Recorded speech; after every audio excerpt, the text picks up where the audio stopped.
వివిధ అభివృద్ధి పనుల నిమిత్తం భూపాలపల్లి నియోజకవర్గానికి వచ్చినటువంటి మంత్రులు వట్టి చేతులతో వచ్చి గట్టి మాటలు మాట్లాడారే తప్ప ఏ ఒక్కటి ప్రకటించలేదని బీఆర్ఎస్ మాజీ ఎమ్మెల్యే గండ్ర వెంకట్రమణారెడ్డి ఎద్దేవా చేశారు. ఆదివారం భూపాలపల్లి జిల్లా కేంద్రంలోని బీఆర్ఎస్ పార్టీ జిల్లా కార్యాలయంలో మాజీ ఎమ్మెల్యే గండ్ర వెంకట్రమణారెడ్డి పార్టీ నాయకులతో కలిసి మీడియా సమావేశాన్ని ఏర్పాటు చేసి మాట్లాడారు. ఈ సందర్భంగా నిన్న మంత్రుల పర్యటన నేపథ్యంలో ఘాటుగా మాట్లాడారు. నియోజకవర్గంలో ప్రారంభోత్సవాల మీద ఉన్న శ్రద్ధ వాటి పనుల మీద లేదని ఆరోపించారు. డిసి కింద దాదాపుగా 1,121,84,84,121 కోట్ల 121 కోట్ల రూపాయలు 122 కోట్ల రూపాయలు శాంక్షన్స్ ఇచ్చినాం. ఫేజ్ 1 ఫేజ్ 2 ఇట్లా సిడిఎం అనేక శాంక్షన్స్ కింద ఇచ్చినాం. అదేవిధంగా ఒకటే శిలాఫలకం వేసినాం. మేము ఒకటే శిలాఫలకం వేసి అన్నీ కూడా ప్రారంభించి వర్క్ స్టార్ట్ చేయించినాం. కాంట్రాక్ట్ అవార్డ్ అయిపోయింది. కాంట్రాక్టర్లు పనిచేస్తూ ఉన్నారు. అదేవిధంగా డిఎంఎఫ్టి కింద కొన్ని, సిఎస్ఆర్ కింద కొన్ని, సింగరేణి ఫండ్స్ నుంచి కొన్ని, ఇట్లా అనేక ప్రోగ్రామ్స్ వచ్చేసినాయి. కానీ మన ఎమ్మెల్యే గారు వచ్చినాక గల్లీ గల్లీకి ప్రారంభోత్సవాలు అవుతున్నాయి. ఆయన ఒక్క రూపాయి తెచ్చింది లేదు, ఒక్క రూపాయి శాంక్షన్ చేయించింది లేదు. కానీ ప్రతి వాడకు పోయి శిలాక పలకాలు పెట్టి మరి ఆర్భాటాలు చేస్తూ ఉన్నారు. అయ్యా, ఆర్భాటాల మీద ఉన్న శ్రద్ధ నిధులు శాంక్షన్ చేయించడంలో మీరు ప్రయత్నం చేయండి. భూపాలపల్లికి నేను ఆ రోజు ఎక్కడైనా నేషనల్ హైవేస్ మొత్తం కూడా టౌన్ అంతర్భాగంలో వెళ్తే యాక్సిడెంట్స్ ఇట్లా అవుతాయని చెప్పి ఆ రోజు ప్రభుత్వాన్ని ఒప్పించి బైపాస్ రోడ్ను శాంక్షన్ చేయించడం జరిగింది. ల్యాండ్ అక్విజిషన్ ఫైల్ కూడా ప్రాసెస్లో ఉన్న సమయంలో ఎన్నికలు అయినాయి. మరి ఇప్పటి వరకు కూడా ఒక్క పైసా ల్యాండ్ అక్విజిషన్ మీరు చేయలే. నేషనల్ హైవేస్ రూల్స్ ప్రకారం మీరు ఎక్కడైనా చూడండి, జిల్లా హెడ్ క్వార్టర్ నుంచి సెంటర్ కాకుండా బైపాస్ చేసుకొని వెళ్తాయి. నేను గతంలో నితిన్ గడ్కరీ గారిని, మినిస్టర్ గారిని కలిసినప్పుడు వారు చెప్పారు.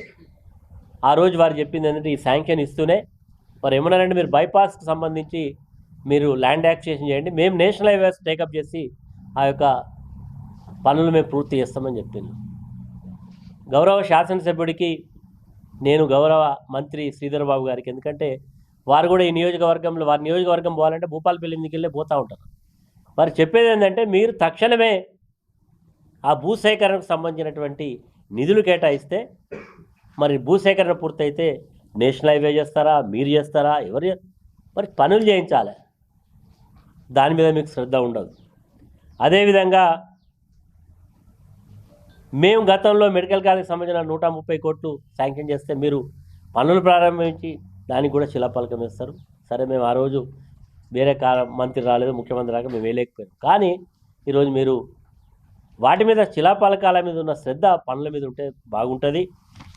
అదేవిధంగా సిఎస్ఆర్ నిధుల నుంచి, సింగరేణి నిధుల నుంచి నేను అక్కడ అంబేద్కర్ సెంటర్ నుంచి చేస్తే దానికి కూడా మళ్ళా శిలాఫలకం వేసుకొని వాళ్ళు ఏదో చేసినట్టు చెప్పుకునేటువంటి ప్రయత్నం చేస్తూ ఉన్నారు.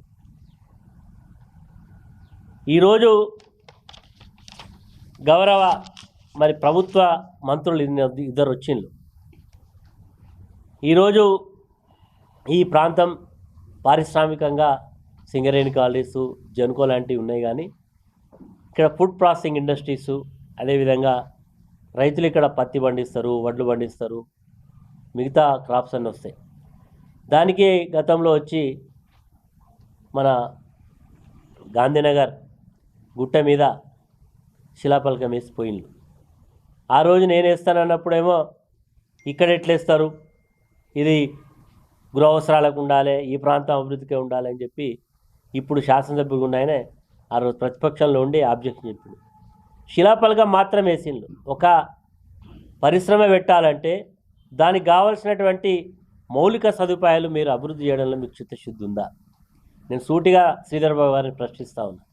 నిజంగా మీకు చిత్తశుద్ధి ఉంటే దానికి కావాల్సినటువంటి రోడ్డు, కావాల్సినటువంటి ఎలక్ట్రిసిటీ, దానికి కావాల్సినటువంటి సీవరేజ్ ప్లాంట్స్, దానికి కావాల్సినటువంటి మౌలిక సదుపాయాల అభివృద్ధికి నిధులు కేటాయించాలా? మీరు నిజంగా మీకు చిత్తశుద్ధి ఉంటే దానికి కావాల్సినటువంటి నిధులను కేటాయించాలని ఈ సందర్భంగా వారిని డిమాండ్ చేస్తూ ఉన్నాం.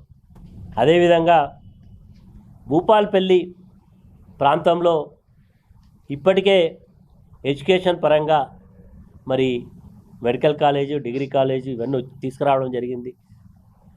రెసిడెన్షియల్ స్కూల్స్ ఇవన్నీ కూడా. నిజంగా చిత్తశుద్ధి ఉంటే ఈ ప్రభుత్వానికి తక్షణమే ఒక engineering college with mining subject తీసుకురావాల్సిన అవసరం ఉంది. ఎందుకంటే టైం షార్ట్, 4 years అనేది పెద్ద సమయం ఏం కాదు. మీరు ప్రపోజల్స్ ఇచ్చి శాంక్షన్ చేస్తే టైము లేదు కాబట్టి తక్షణమే ఇక్కడ ఒక ఇంజనీరింగ్ కాలేజీని కూడా ఏర్పాటు చేయాలని చెప్పి ప్రజల పక్షాన డిమాండ్ చేస్తూ ఉన్నాం. మరి వీటన్నిటిని కూడా తక్షణమే టాప్ ప్రయారిటీలో తీసుకురావాల్సిన అవసరం ఉంది. మరి అదేవిధంగా నిన్న మంత్రులు వచ్చిండ్రు, మేము కూడా ఆశపడ్డాం. మొన్న దాదాపుగా 1 సంవత్సర కాలం నుంచి నలుగుతున్న సమస్య, మేము గతంలో శాంక్షన్ చేసి ఇల్లు కట్టించి లబ్ధిదారులను ఎంపిక చేసి లబ్ధిదారులకు సర్టిఫికెట్లు ఇచ్చి గృహప్రవేశాలు చేయించి అన్నీ కూడా చేయించినాం.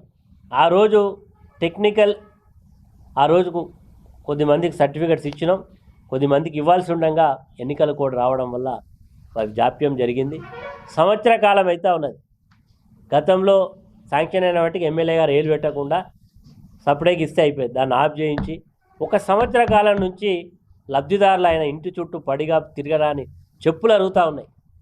ప్రజలు ప్రజాస్వామ్యబద్ధంగా ప్రభుత్వం పెడచెవిన పెడతా ఉంటే రాస్తారోకాలు చేసిండ్రు, ధర్నాలు చేసిండ్రు.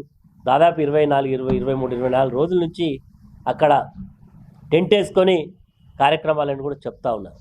కానీ ఇప్పటి వరకు నేను నిన్న మంత్రి గారి ప్రసంగంలో వారు మాట్లాడినప్పుడు ప్రజలకు ఒక భరోసా ఇస్తారనుకున్నాం. లబ్ధిదారులు ఎవరు కూడా ఆందోళన చెందొద్దు, మేము తక్షణమే మీకు ఇళ్ల కేటాయింపు గతంలో జరిగిన దాదాపు 393 మందికి మేము ఇస్తాం, ఈ లిస్టునే శాంక్షన్ చేస్తామని చెప్తారని అనుకున్నాం. కానీ దాని గురించి ఏం చెప్పలేదు. చాలామంది లబ్ధిదారులకు చెప్పిండ్రు, మేము అక్కడ 5గురితో ఇప్పిస్తాం, మీరు రాన్లి. అక్కడ ఎవరైతే టెంట్ వేసుకొని కూర్చోవాలనుకున్నారో వాళ్ళందరినీ కూడా అరెస్ట్ చేసి పోలీస్ స్టేషన్లో పెట్టిండ్రు. ఎందుకంటే మీకు అంత భయం? ప్రజలను, ఒక పేదవాళ్ళను, ఎవరైతే దాని నాయకత్వం వస్తున్నటువంటి వాళ్ళని తీసుకెళ్ళి ఉదయం నుంచి సాయంత్రం వరకు మంత్రులు తిరిగి హెలికాప్టర్ పోయేదాకా వారిని అక్కడ రాకుండా పోలీస్ స్టేషన్లో పెట్టింది. ఇదేనా మీ యొక్క ప్రజాస్వామ్య ప్రభుత్వం? ఇదేనా ప్రజాపాలన అంటే? దమ్ముంటే జవాబు చెప్పాలి. ఇందులో జవాబు చెప్పకుండా ఎవరినైతే ప్రశ్నిస్తారనుకునే వాళ్ళను పోలీస్ స్టేషన్లో పెట్టడం ఇదేనా ప్రజాపాలన అని చెప్పి సూటిగా ప్రశ్నిస్తూ ఉన్నాం. అనేక హామీలు ఇచ్చి అధికారంలోకి వచ్చారు కదా, మా మహిళలకు ఆశ పెట్టించారు. మేము పెళ్లి చేస్తే కళ్యాణ లక్ష్మి ఇస్తే తులం బంగారం ఇస్తా అన్నాడు. ఈ సంవత్సర కాలంలో పెళ్ళిళ్ళే కాలేదా? పెళ్ళిళ్ళైన ప్రతి ఆడబిడ్డ ఎదురు చూస్తున్నది కదా తులం బంగారం కొరకు. ఇవ్వరా తులం బంగారం?